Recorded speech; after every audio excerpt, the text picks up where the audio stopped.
Hi friends, welcome back to my channel Gariston Gifty. இந்த வீடியோவில் நம்ம பார்க்க போகிற ரெசிபி ரொம்ப ஸ்பெஷலான ரெசிபி.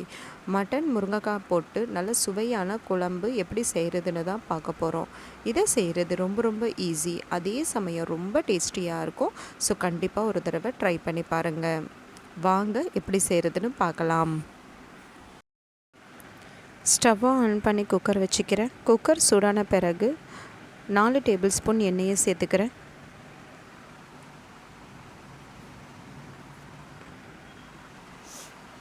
எண்ணெய் சூடான பிறகு நான் இங்கே மீடியம் சைஸான ஒரு பெரிய வெங்காயம் பொடிசாக நறுக்கி சேர்த்துக்கிறேன். 2 பச்சை மிளகாயை பாதியாக கிள்ளி இதில் சேர்த்துக்கிறேன். சேர்த்து எண்ணெயிலேயே நல்லா வதக்கிக்கிறேன்.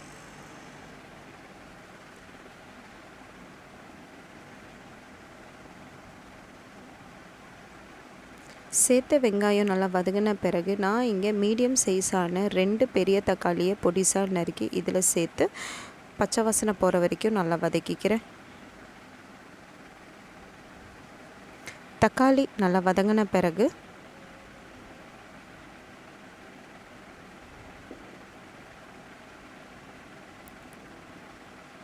ஒரு டீஸ்பூன் மஞ்சத்தூள் சேர்த்துக்கிறேன். சேர்த்து நல்லா மிக்ஸ் பண்ணி விட்டுக்கிறேன். தேவையான அளவு உப்பை சேர்த்து நல்லா மிக்ஸ் பண்ணி விட்டுக்கிறேன்.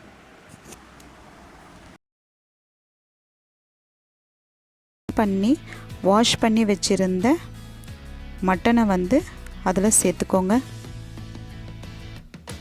மட்டனை நல்லா வதக்கிக்கோங்க. பச்சை வாசனை நல்லா போகிற வரைக்கும் நல்லா எண்ணெயிலேயே வதக்கிக்கோங்க.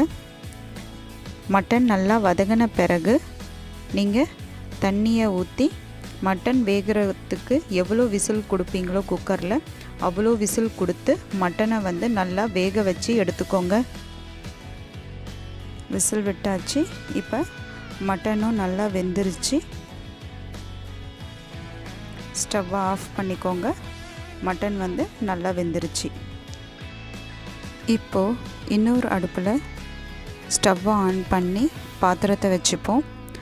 பாத்திரம் சூடான உடனே நீங்கள் குக்கரில் வச்சுருந்த அந்த மட்டன் அப்படியே மட்டனும் தண்ணியும் நீங்கள் அந்த பாத்திரத்தில் மாற்றிக்கோங்க.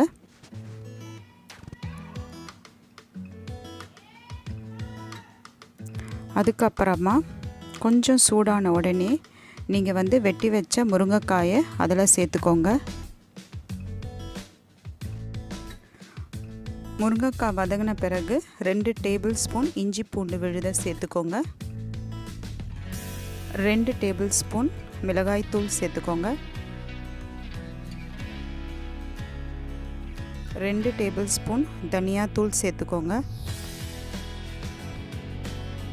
சேர்த்த பிறகு நல்லா வதக்கிக்கோங்க.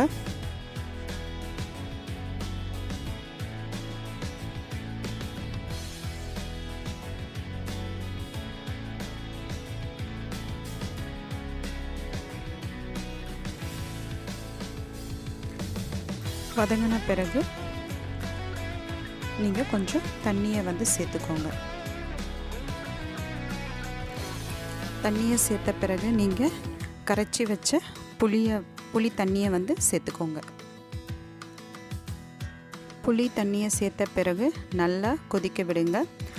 நல்லா கொதித்த பிறகு பச்சை வாசனை எல்லாம் போன பிறகு 1/4 கப் அரைச்சி வச்ச தேங்காய் விழுதை சேர்த்துக்கோங்க. சேர்த்து நல்லா கொதிக்க விடுங்க. அந்த பச்சை வாசனை போகிற வரைக்கும் நல்லா கொதிக்க விடுங்க குழம்ப. கடைசியாக கொத்தமல்லி இலையை நறுக்கி நீங்கள் சேர்த்துக்கோங்க. ஸோ கொஞ்சம் சேர்த்த பிறகு நீங்கள் ஸ்டவ்வை ஆஃப் பண்ணிடலாம். சுவையான மட்டன் முருங்கைக்காய் புளிக்குழம்பு ரெடி.